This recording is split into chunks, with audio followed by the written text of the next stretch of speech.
All right. Good evening and welcome to the call.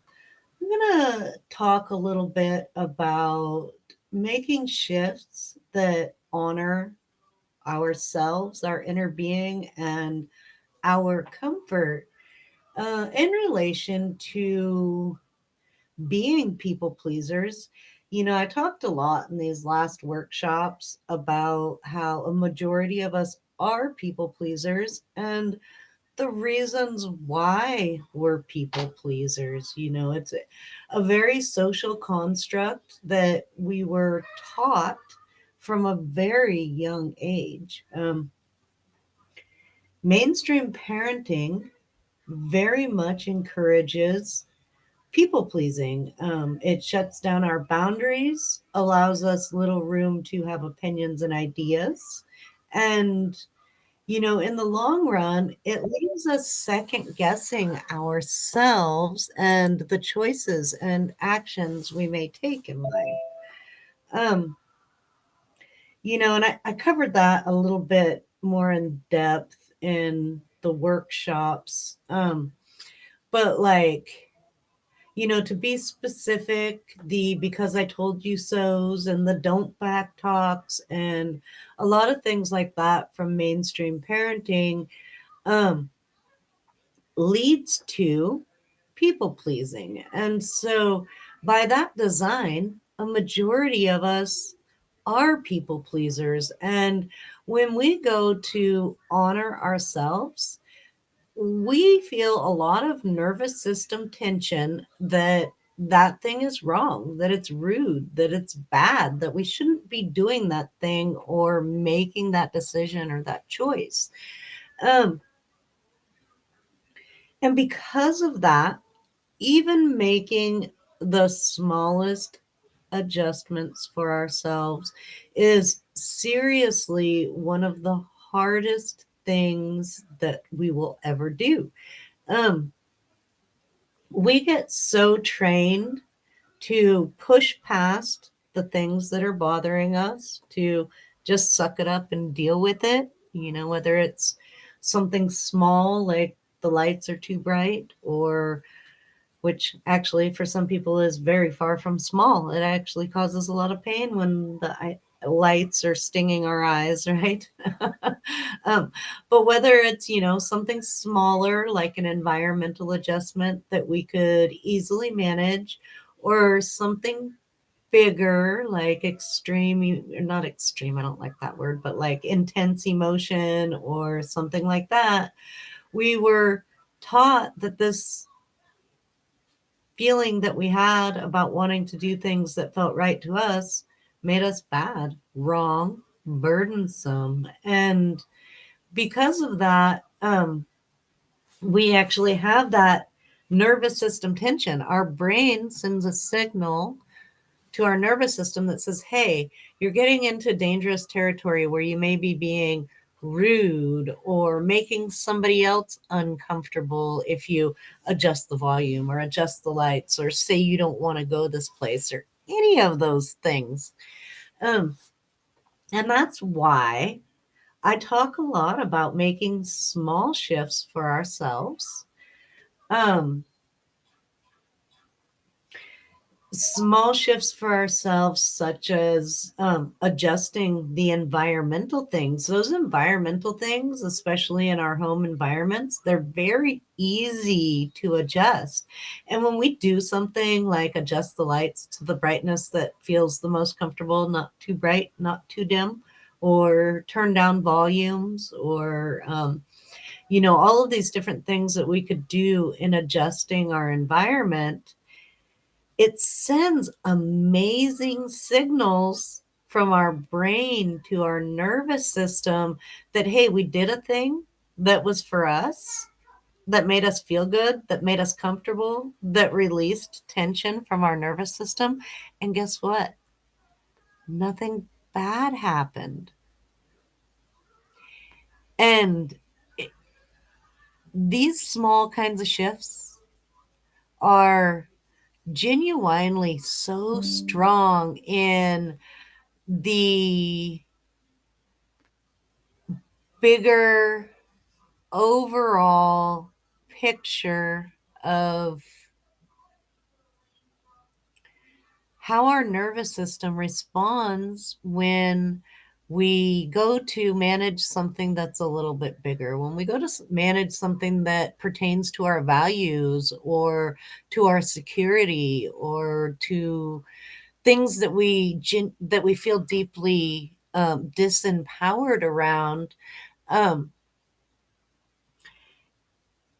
if we're able to make those small shifts, then those bigger things, they kind of come behind it. And that's what I talk a lot about this, about how, you feel something and you tune in with it. It's like those feelings, tuning in with how they hit your body, where they hit your body. I'm feeling something in my gut, and my gut is tense. I'm hungry. All right. Ah! I'll come get you some food in just a minute, okay? No, now. Okay. 1 single second. Come on. Okay. Come on. All right. So, I said 1 single second. yeah.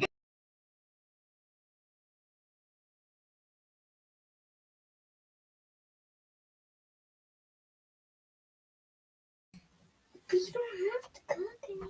I know. Just once the recording's over, it's a lot easier for me to grab things for you. Oh, All right, let's go. fuck you. Aw, I'm coming. I'm gonna be with you. All right, what would you like, my sweet? You want me to put on some ramen for you? No.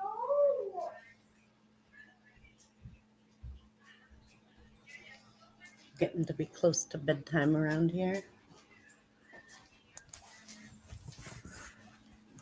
All right, so doing even just those little things, it allows for that nervous system reset so that when the bigger things come around and come to be and start to be like in our path, we have less fear in our nervous system, less tension in our nervous system around the making the adjustment to something that feels better to us, simply by making smaller adjustments along the way, and um, in application, I like to use examples of what things look like, as y'all know. Like in application, it starts really small, like turning down the lights or turning up the lights or adjusting the volumes or, you know, um, setting that quiet boundary without saying it out loud, like, hey, I'm just not going to go this place. I'm just not going to do it.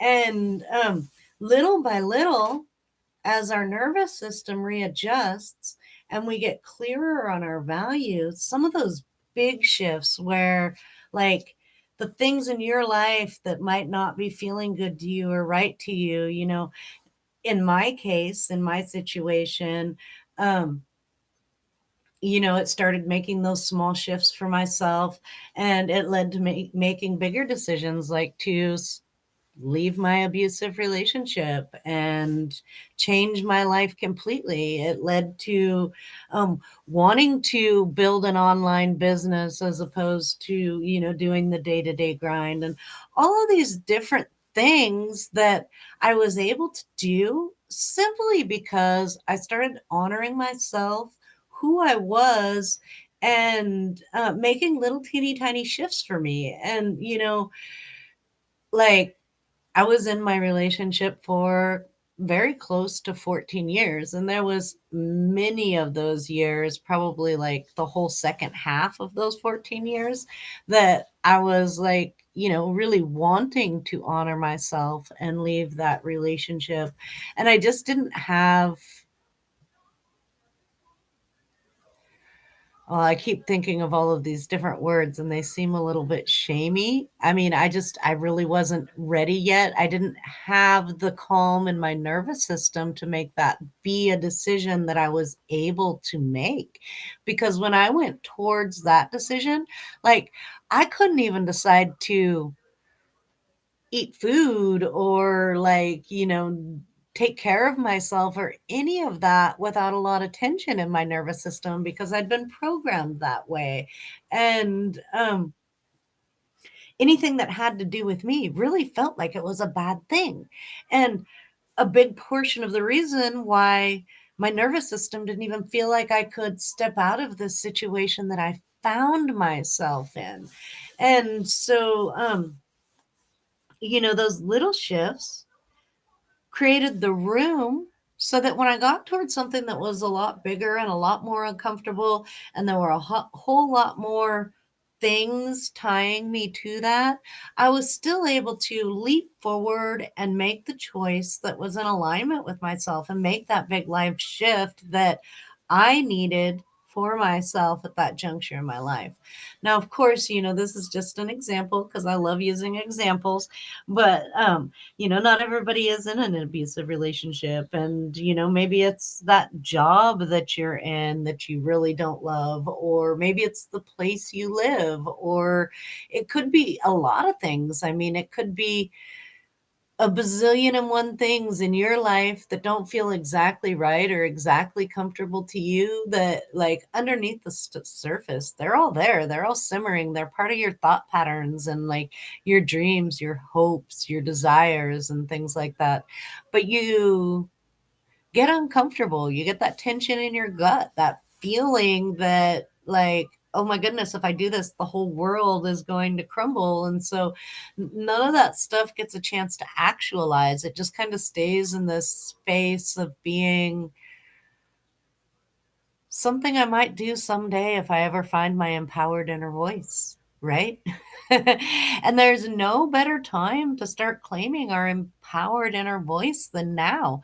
And even if we're not very graceful at it, even if we mess up, if we, don't do it exactly right, it takes time to really feel strong in speaking from our hearts as the person that we are and not trying to mask for a society at large. So the other side of that is less stress in your nervous system and a lot more comfort making decisions that matter to you, decisions that feel good to you, and living a life that's by proxy a whole heck of a lot more fulfilling. Because when we're living with massive amounts of stress and pressure in our nervous system, that is really, really hard. So I think I'll leave it at that and just encourage you all to like continue those small shifts at home,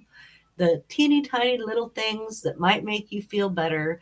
And each time you do that, like consciously make a note of it and like allow yourself to feel how much better it feels when you're operating in an environment that feels comfortable to you. And little by little, we take those small environmental shifts and turn them into massive emotional and life shifts that align with our hearts, align with our values, align with how we want to show up in the world, and how we want to live this life that we have, which it's so limited. Our life is so limited to the amount of years that we have, and that time goes by so quickly. We blink and like we're 48.